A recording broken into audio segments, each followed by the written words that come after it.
Hi guys, it's Kevin. Thanks very much for stopping by and taking a minute to look at the video. Today's video is about presenting an offer. Now, if you're a buyer, it's one of the most important aspects of the whole process. If you want to secure that home that you've fallen in love with, it's possible, or probably even in the market's busy, that you're going to be in competition with other people equally as keen as you.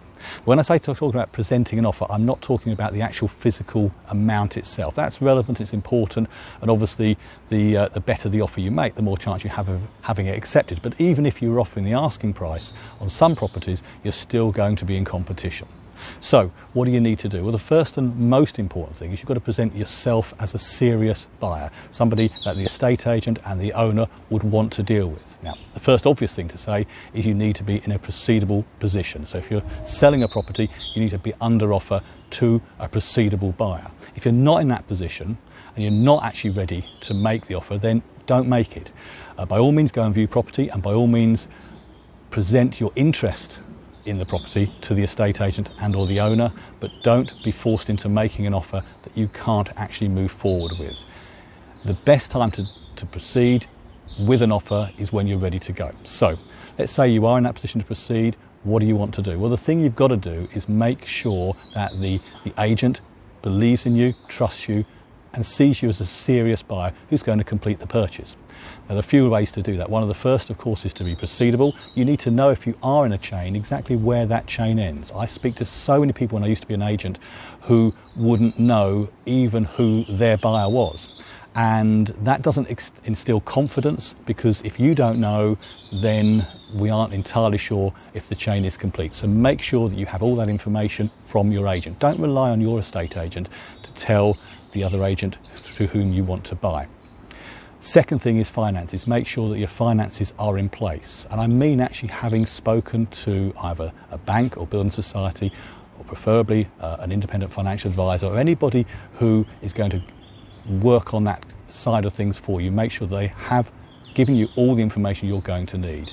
You can change your mind and change lenders if a better deal comes along at a later stage, but at this moment in time you need to be able to show you've got the finances arranged. If you're a cash buyer, do be prepared to prove that. And at the beginning, when an offer is being made, don't be shy about telling the agent your resources. By all means, be cautious. You don't want to be giving too much information away, but you do need to prove, as I said, that you are able to buy the property. And thirdly, when you're viewing the property, don't go over too negative. If you're keen to make a low offer, then just going in and slating the property and telling the agent why it's not worth what it's being asked isn't going to endear you to anybody, and it's not actually really going to sound right when you then subsequently make an offer. It's like also, of course, making a low offer and saying that's your final offer, and then when it's rejected, coming back and making a higher offer. Your credibility is damaged, and as a buyer you need to have strong credibility in order for you to fight off, if there are, competition from other interested parties.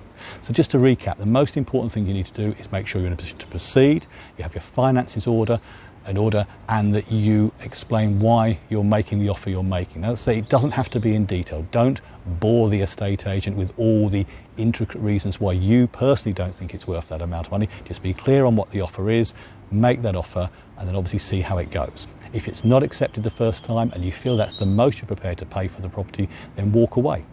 Go and find somewhere else that suits you better. But if you then want to go back with a second go at another offer, you can do so, hopefully with a bit of information as to how the owner received your first lower offer. Any more information you want to know about how to present offers, then please come and speak to me. It's all free of charge. I'd love to talk to you about those aspects or any aspects of buying a property. But until next time, talk to you soon. Take care, guys. Bye-bye now.